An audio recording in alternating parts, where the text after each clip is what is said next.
Untuk chapter 3, kita akan belajar berkaitan dengan momentum and impulse. Dalam topik ni, kita akan sentuh dua subtopik utama, iaitu momentum and impulse, and another one is conservation of linear momentum. In momentum and impulse, there is defined momentum and impulse. Apa yang dimaksudkan dengan momentum dengan impulse tu? Berdasarkan kepada equation J is equal to Ft. And then yang kedua, solve problem related to impulse and impulse momentum theorem. Macam mana kita nak menyelesaikan masalah-masalah yang berkaitan dengan impulse dan impulse momentum theorem. Momentum theorem tu berdasarkan kepada persamaan J sama dengan delta P sama dengan MVF tolak MVI. Nanti kita cerita benda tu. Dan yang ketiga, use FT graph to determine impulse. Macam mana kita nak menerangkan impulse berdasarkan kepada graf FT. Kenapa graf FT? Nanti kita ceritalah. Dan yang kedua, subtopik yang kedua ialah conservation of linear momentum. What you need to understand and should be able to know is state the principle of conservation of linear momentum. Apa yang dinyatakan prinsip untuk conservation linear momentum tu? Nanti kita akan bagilah statement dia, apa yang dimaksudkan dengan conservation linear momentum. Apply the principle of conservation of momentum in elastic and inelastic collisions.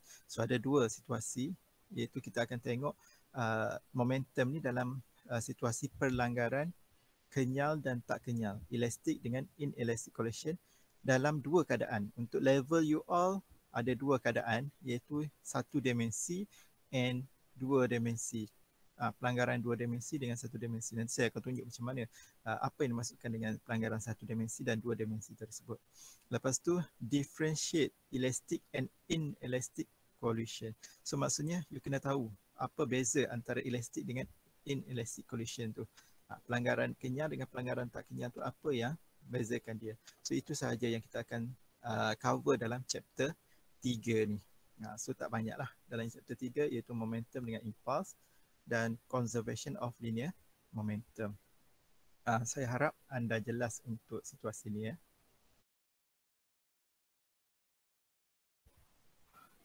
Seperti yang nyatakan tadi, momentum dan impulse, learning outcome kita ialah you should be able to define momentum and impulse, solve problem related to impulse and impulsive momentum theorem, and use a FT graph to determine the impulse. Maksudnya ada tiga yang bahagian pertama ni. Apa yang dimaksudkan dengan momentum? Momentum tu apa sebenarnya? Kalau kita tengok kepada definisi di sini, when we talk about the momentum, is a product of mass and velocity. Momentum dia adalah P, dia adalah product of M darab dengan V, di mana M tu adalah mass dan V tu adalah halaju objek tersebut. Hasil darab mass dengan halaju ialah momentum. Contoh, kalau kita ada satu objek dan dia bergerak dengan satu kelajuan, maka hasil gabungan dua ni, objek yang ada satu mass, hasil daripada dua ni adalah momentum. Itu dia punya situasi. Dan kalau kita lihat di sini, perkaitan antara P dengan V dengan M. Dia bergantung pada salah satu situasi itu akan menyebabkan nilai momentum tu bertambah ataupun berkurang. The direction of momentum is the same direction of the velocity. Maksudnya kat sini syarat dia ialah mesti direction of momentum tu, arah pergerakan momentum tu adalah sama dengan direction of velocity. Kalau objek tu bergerak ke kanan, maka momentum dia pun ke kanan. Kalau ke kiri, dia akan P dia pun akan ke kiri. Itu dia punya situasi. Dan unit SI dia adalah kg ms -1 ataupun Newton second kat situ. Boleh setakat ni? Boleh sir. Okay. So, itu definisi untuk momentum. Apa yang dimasukkan dengan momentum dan you kena tahu simbol dia. Dan yang kedua ialah impulse. Apa yang dimaksudkan dengan impulse? Impulse tu adalah product of force and the time interval. Simbol dia adalah J. Impulse ialah produk daripada force dengan beza masa. Daya darab dengan masa itu adalah impulse. So maksudnya sekarang ni, jika kita ada satu daya yang bertindak dalam tempoh masa tertentu ni, maka itu adalah impulse. Dia adalah vector quantity and its direction same as the direction of force of the object. So kalau yang tadi momentum tu sama arah dengan velocity, tetapi untuk impulse direction dia adalah sama dengan arah daya tersebut. Itu dia punya keadaan. Dan kalau kita tengok unit dia, nampak tak? Untuk momentum dengan impulse, dia punya unit sama. Cuma beza dia kat sini, impulse dia bercerita pasal product of force, time, and momentum is talk about the mass velocity. Itu you kena tahu. Boleh Okay. Impulse can determine from the graph impulsive force against time. Ini yang saya katakan tadi, graf impulse force terhadap masa. Tinggal masa. Masa. So, daya terhadap masa. Di mana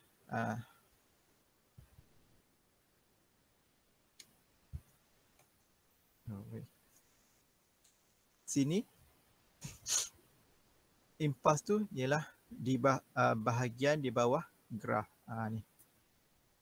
Sebab apa? Sebab kita tahu bahawa impulse J ni is equal to F delta T. Delta T ni adalah perbezaan daripada T1 dan T2 ni.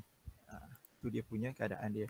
Maka di sini area under the graph ni lah yang menyatakan nilai impulse.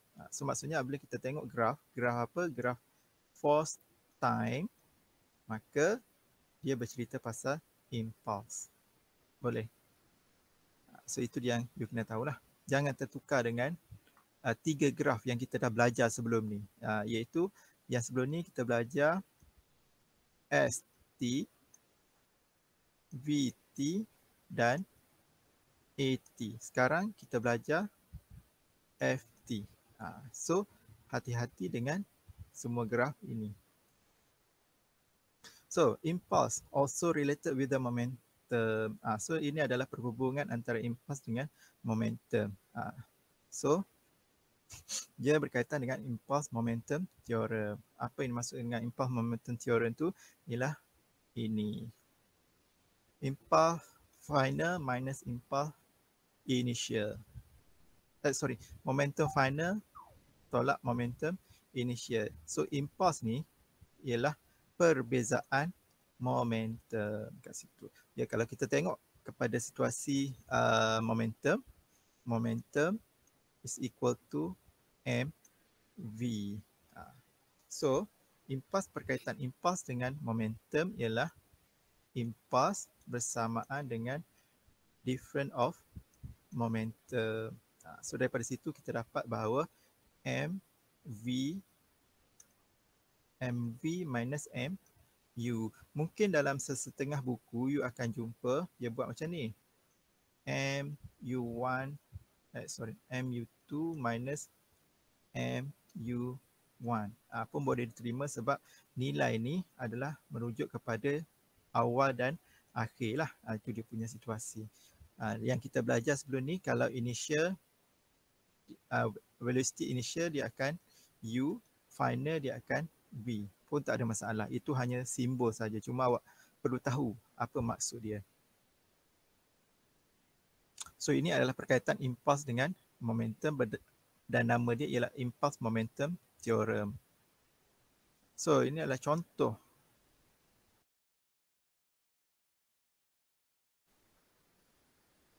Baik. Impulse dia kata okey. Setiap kali kita dapat soalan, tolong keluarkan maklumat-maklumat yang berkaitan. So kalau kat sini dia kata figure 3.2 show that a 0.2 kg tennis ball strikes the wall horizontally with a speed of 100 meter per second and it bounces off with the speed of 70 meter per second in the opposite directions. Okay, in opposite direction, bounce off. Dan dia dah bagi gambar. So maksudnya for this one, it has a mass. So we already know the mass of tennis ball. And this 100 is the U. And 70 is a V. So calculate the initial and final momentum of the ball. So we want to find the initial and final momentum. So what is the momentum? Momentum is the P is equal to mv. So for the initial, m dia, okay, we use this one lah. And initial 100. Sama untuk yang final. Final maksudnya masih lagi mv. So cuma v dia kat sini. Hati-hati sebab di sini adalah bounce. Kalau sini positif, maka sini akan jadi negatif. Itu dia punya jawapan. So beza dia kat sini. Untuk P, momentum for initial, dia adalah V dia adalah positif. But for the P final, M V final ni, nilai V ni adalah negatif. V initial positif, V final negatif. Sebab apa? Sebab dia opposite directions. Normally kita akan tengok kalau dia dah bagi gambar rajah macam ni, maka to the right positif, left negatif. Itu dia punya keadaan dia. Kalau dia tak bagi, tak ada masalah. You nak letak yang pertama tu negatif, yang kedua positif pun tak ada masalah. Sebab kita tak tahu. Mungkin bola dia daripada kiri, dia bergerak macam tu untuk initial dia. Dan final dia gerak macam tu. So tak ada masalah. Tapi jika dia bagi gambar macam ni, you must follow the rule right positive. So the first initial move to the right is a positive and it's bouncing with mean negative to the left. Itu dia punya keadaan. So calculate the impulse delivered to the ball by the wall. So we want to find the impulse. So what is the impulse? Impulse is equal to apa tadi? Impulse? Ft. Delta T. Tapi kat sini kita tak tahu. Ada ke F, ada ke T dalam maklumat ni? Tak ada. So kita akan guna teorem tadi. Iaitu M V minus MU. So you dapat lah jawapan dia. So itu yang you kena jelas dalam situasi ni. So third one, if the ball is in contact with the wall for 10 milliseconds, determine the impulsive force. So when we talk about the impulsive force, they want to find the force. So where is the force? The force is here. So how we want to solve? We already know the impulse kat situ. So gunalah Ft because we already know the time. So we can get the impulsive force. Impulsive force ialah impulse over time. Time contact millisecond. Okay, kat sini dia adalah millisecond. So you need to change to second dulu. Okay. Ni millisecond ni. Harap jelas lah untuk situasi ini. Ini dia punya tu lah. Nanti you boleh semak balik lah dia punya cara dia. Ini yang saya kata millisecond. So you need to change to second first ni. So bila kita kira, kita dapati U positive, negative sign J and value means the direction of impulse and impulsive force is opposite initial direction. So bila you dapat nilai negatif ni, tak payah risau, cuma dia menunjukkan arah pergerakan dia tu adalah berlawanan dengan initial point dia, initial direction yang pertama tadi.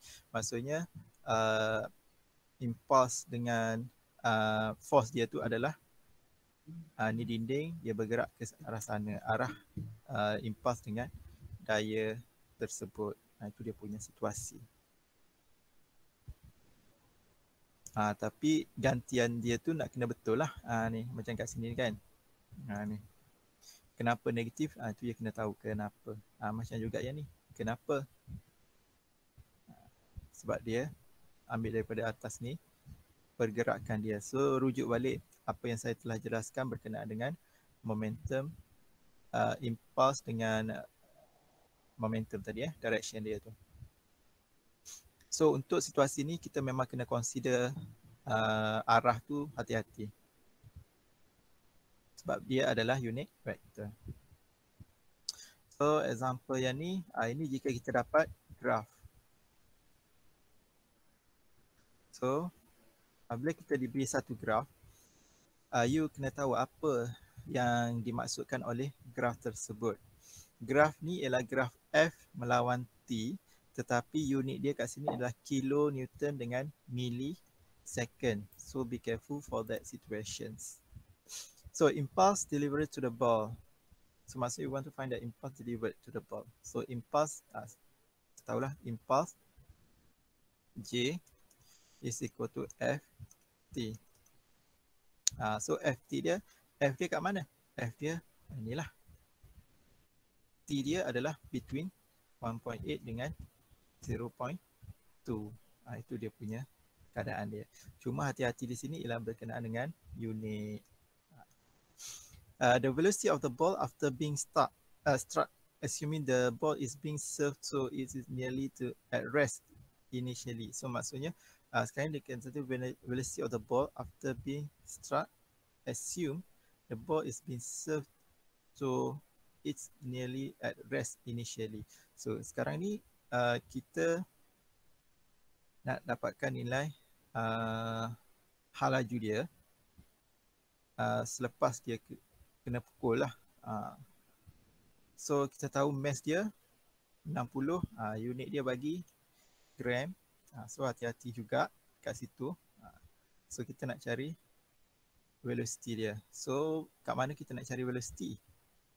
Di sini kita kena tahu perkaitan lah antara impulse dengan momentum. So daripada situ we know that J is equal to mv. So daripada sini kita carilah, sebab kita pun dah dapat nilai J ni. Kenapa dia kata nearly at rest initially ni? Sebabnya kita tahu bahawa J ni is equal to delta P. So it must have the initial and final. So kalau ke sini dia kata nearly at rest initially tu maksudnya salah satu tu adalah kosong. Itu sahaja dia nak awak buat. Maksudnya equation ni M V tolak U. So maksudnya yang U ni akan jadi kosong. So MV lah dia punya cara. So ini you tengok dulu situasi dia. Ya seperti yang saya cakap tadi, hati-hati dengan dia punya unit. Unit dia lah. So dia nak perangkap you all kat sini dengan unit. So sekarang kita cerita pasal conservation of linear momentum. Apa yang perlu tahu dalam conservation of linear momentum ni ialah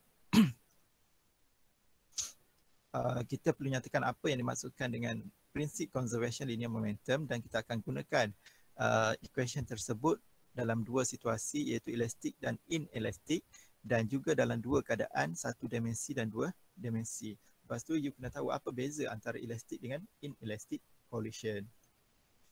So, apa dia conservation of momentum? Prinsip dia ialah when the net external force acting on the system is zero, the total momentum system is constant. So maksudnya sekarang ni dia bercerita kata mengatakan bahawa external force acting apabila net external force on the system is zero.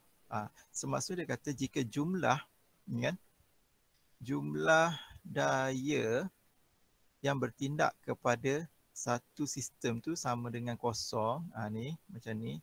So you boleh tulis F net ataupun summation of S equal to 0, maka total momentum is constant. Total momentum pada sistem tersebut ialah tetap, iaitu dengan syarat. Syarat dia ialah isolated system. Sistem yang bersendirian, dia tak ada gangguan lain. Itu dia punya keadaan. So maksudnya kat situ kita dapati bahawa summation of momentum initial is equal to summation momentum final. Sebab apa? Sebab net force adalah kosong dalam isolated system. So you buatlah ayat sendiri yang macam mana, janji ada dia punya maklumat ini. Boleh Yang penting in the isolated system, total momentum initial is equal to total momentum final. Ini saya mudah ingatlah. Saya akan buat macam ni. If the net force is equal to 0. So ayat saya lebih mudah bercakap in isolated system, total momentum initial is equal to total momentum final if the net force equal to 0. Okay, so ini istilah lah, conserve maksudnya constant ataupun not change. So dia tetap punya situasi itu. So itu yang pertama kena tahulah apa yang prinsip dia. So when we use principle conservation momentum solve problem, so inilah contoh macam dia tunjuk tu lah, conservation of momentum. Maksudnya pergerakan awal sama dengan pergerakan akhir ataupun momentum awal sama dengan momentum akhir. So collisions in an isolated event in which two or more bodies, normally bila kita cerita pasal collision ni adalah pelanggaran lah. So dia kata isolated events in which two or more bodies, dia boleh paling-paling kurang pun dua lah, dua ataupun lebih.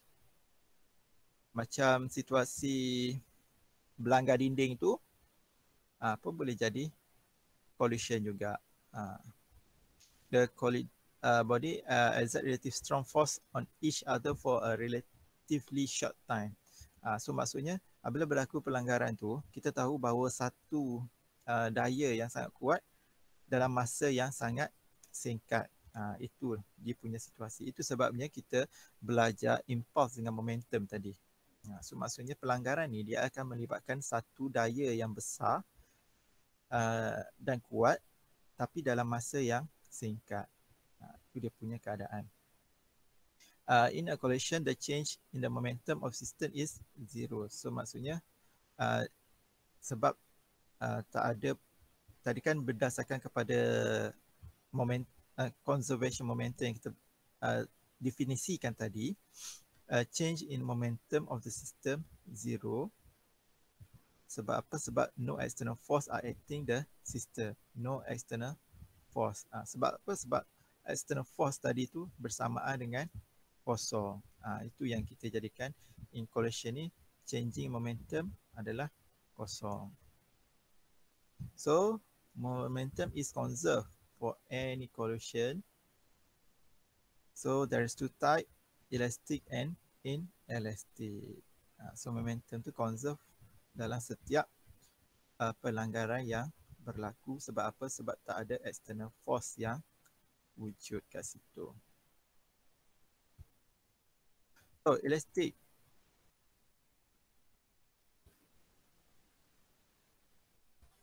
Ini dia punya perbezaan. Bila kita bercerita pasal conservation momentum, yang pertama tadi kita tahu dia ada elastic dengan inelastic. Elastic dengan inelastic collision. So ada dua situasi. So perbezaan dia, dua-dua persamaan dia ialah momentum untuk elastic. Macam nak cerita. Okay. Untuk collision, dua-dua sistem momentum dia tu conserve. Momentum dia conserve. Tetapi untuk kinetik, untuk macam mana nak cerita? Gini. Kita tahu ada proses elastik dengan inelastik. Persamaan untuk elastik dengan inelastik, momentum conserve. Perbezaan elastik dengan inelastik, kinetic energy dia. So untuk kinetic energy elastik dia conserve. Untuk inelastik, kinetic energy dia tak. Itu je. Not conserve. Sebab apa? Sebab sewaktu pelanggaran ini dia akan ada transform energy, sound, heat, different. So ini dia punya situasi. Kalau kenapa kita katakan bahawa inelastic tu dia energy dia tak conserve. Tapi kalau momentum, kalau elastic dia conserve. Itu dia punya perbezaan dia. So persamaan dia, momentum dua-dua tu conserve, perbezaan kinetic energy. Untuk elastic dia conserve, untuk inelastic dia not conserve. Tak conserve lah dia punya situasi. Sebab apa? Sebab sebahagiannya akan ditukar kepada bunyi, haba dan geseran apa yang berlaku lah. Itu dia punya keadaan. So harap anda jelas dengan situasi ini. So ini adalah contoh lah. Kita bercerita pasal conservation of energy. Ini dia apabila sesuatu objek ni pada satu ketinggian maksimum, so dia mempunyai potential energy sama dengan potential energy maksimum, tetapi pada keadaan ni kinetic energy dia adalah kosong. Sewaktu dia bergerak, kinetic energy akan increase. So dia akan mula bergerak tu dia akan meningkatlah kelajuan dia. MV pun increase. Sebab apa? Sebab dia ada mass dan dia ada satu laju. So apabila dia langgar kat sini, langgar ni, maka dia akan beri kepada yang terakhir ni, di mana dalam situasi yang terakhir momentum MV dia akan decrease. Sebab apa? Sebab dia naik pada satu ketinggian dan kita tahu pada satu ketinggian tertentu maximum height objek tu akan berhenti. So kinetic energy pun akan decrease dalam situasi ni. So harap jelas untuk situasi transfer energy tu kat situ. Okey, ini adalah satu lagi situasi inelastic. Kinetic energy is not conserved. So harap anda dapat bezakan antara elastic dengan inelastic situation. So perfectly inelastic collision, kalau kita tengok situasi ni, inelastic complete perfectly inelastic collision ni, object stick together. Itu dia punya situasi yang kita nampak lah. When object stick together after impact, dia adalah perfect. Maksud dia sempurnalah, dan arah pergerakan dia tu adalah sama sebelum dengan akhir. Itu dia punya keadaan. So ini adalah situasi sebelum, ini situasi selepas. Maksudnya dua-dua objek bergerak ke sana. Ini satu bergerak dan apabila dia macam melanggar kat situ, so dia bergerak pada arah yang sama sebelum dan selepas. So dan satu lagi ialah dia stick together lah.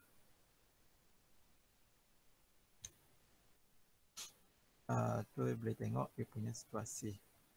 Dan kalau kita tengok before and after, dia asing-asing, tapi selepas tu dia bersama mesh dia. So dekat sini prinsip momentum conserve lah, before and after. So you kena tahu macam mana nak membentukkan equation ini supaya kita boleh guna nanti. Okay. Ini dia punya syarat dia lah. Tadi yang kita dah cerita tadi.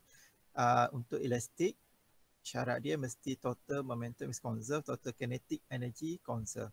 In elastic, total momentum conserved, total kinetic energy is not conserved. So itu dia punya keadaan lah. Biasa yang ni kita nak buktikan that situation is elastic or inelastic situation. So kita akan buktikan berdasarkan kepada dua benda ni. Jika dua-dua benda ni conserve, maka dia adalah elastic. Kalau satu conserve, satu tak conserve, dia adalah inelastic. Ini untuk pembuktian. So elastic collision, the collision is elastic because after collision the object moves separately. Inelastic, the collision is inelastic because after the collision the object stick move together. Ini yang biasa kita akan cakap lah. Tapi kita kena kira based on the conserve tadi. Kalau momentum dia conserve dengan kinetic energy conserve, maka dia adalah elastic. Inelastic, kalau satu conserve, satu tak conserve, kinetic energy dia tak conserve, maka dia adalah inelastic. Itu yang sepatutnya kita tengok, bukannya berdasarkan kepada object move separately dengan object stick ataupun move together ni.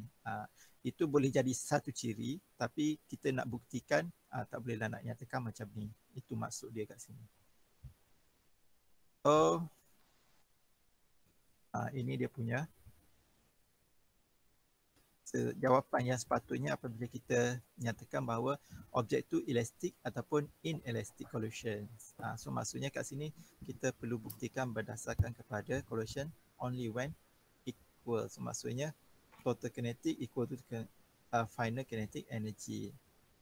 Walaupun dan yang kedua ialah move separately after collisions. So ini dia punya situasi dia. So inelastic, after collision total kinetic energy. Kita bercerita pasal when kinetic energy dia tu apa yang berlaku dan kinetic energy before and after. Itu dia punya keadaan dia lah yang you kena terangkan. Jangan terangkan berdasarkan kepada stick after tu dia stick ataupun dia berpisah. Itu tak tepat lah kat sini. So the object moves separately together after collision perfectly sebab kat sini dia untuk perfect inelastic. Dia punya situasi. So jika dia kata apa beza, macam mana nak buktikan, so ini adalah maklumat yang you kena nyatakan untuk buktikan bahawa that situation is elastic ataupun inelastic. So ini adalah satu contoh.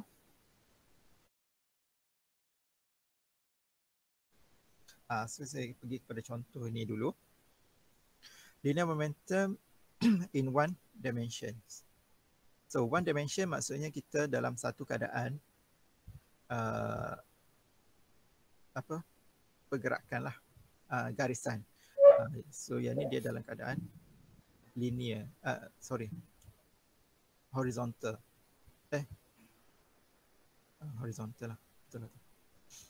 So car A and car B are moving directly to each other, same speed of. Okay, sekarang dia kata same speed dengan nilai ini. Maksudnya kereta A dan kereta B bergerak dengan kelajuan yang sama. Finally they will collide. So dia akan berlanggar lah. Right after collision, car A bounce back at a speed of ni. Given the mass of the car A and the car B is ni the mass dia. So initial velocity for the both car adalah sama, 10.6 untuk dua-dua. Tetapi kita kena tahu UA 10.6, UB negatif 10.6. Sebab apa? Sebab dia in opposite direction. Itu dia punya situasi. Tetapi kat sini dia kata apabila dia berlanggar bounce back at the speed of 8 meter. So maksudnya kat sini VA dia adalah bersamaan dengan negatif 8.4. Sebab apa? Sebab dia selepas berlanggar dia turn ke belakang. Then dia bagi mass dia, calculate the final velocity of the car B. So we want to find the B ni berapa. So macam mana kat sini kita nak guna?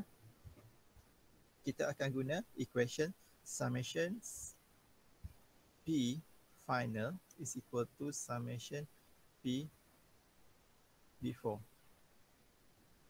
So before we have a kenapa tu?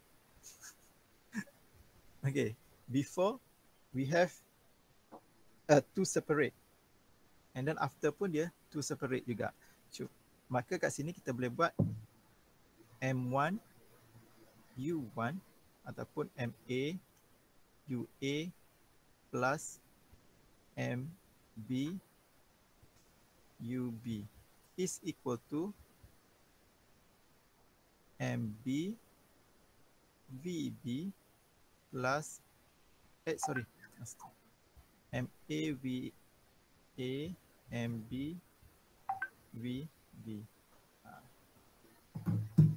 Itu dia punya keadaan. So awak ganti sajalah nilai. So awak nak cari VB ni. Itu dia punya keadaan. Harap jelas kan kat situ? Jelas, sir. Okay. So ini dia punya contoh lah, you boleh tengok lah. The type of collision, buktikanlah kinetic energy dia. Kalau kinetic energy dia sama, maka dia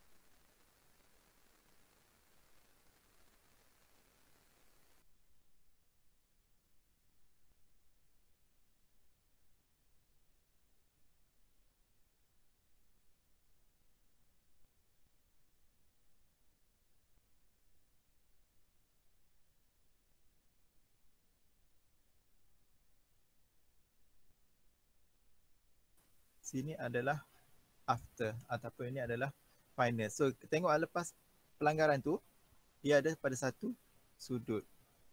So apabila ada satu sudut, maka you tahulah apa yang kena buat. You kena resolve. V1 ni dia akan ada V1X dengan V1Y. Itu dia punya keadaan. Kalau macam tadi direct lah kita buat. So untuk yang ni dia akan ada komponen X dan komponen Y. So apa yang you perlu buat kat sini, you kena ada for the X and for the Y situation before and after. So for the component X before, we have M1 U1 plus M2 U2. Yang kat sini you kena consider M1 V1X plus M2 V2. Kenapa? Sebabnya V2 dia masih lagi yang berubah hanya X. So kat sini Y komponen ni tak ada sebelum. So dia adalah kosong. Selepas dia adalah M1 V1Y plus ni kosong sebab tak ada. Ini dia punya situasi apabila kita bercerita pasal dua dimensi collisions. So you must have the component X dan component Y. Equation before and equation after. After you must consider component X and Y tu. Itu dia punya keadaan. Ini nasib baiklah untuk satu objek V1 saja atau M1 saja. Kalau dia M2 ni dia gerak macam situ, maka you kena ada dua lah. Kat sini theta dia ni. Harap jelas untuk situasi tu. So itu statement dia. Ini adalah contoh dia. Ini yang saya maksudkan dengan component X before and after tu. Yang ni dia dah gabungkan. Itu dia jadi nampak macam ni. Siapa yang boleh buat macam ni tak ada masalah. Teruskan saja. Tapi kalau you belum mahir lagi, saya cadangkan gunalah cara saya ini. So buat dalam situasi ni baru you nampak situasinya. Jelas ya?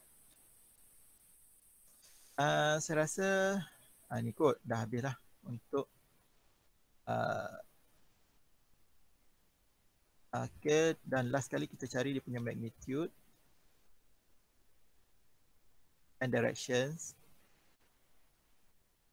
Okay, so saya rasa dah habis lah untuk situasi ni.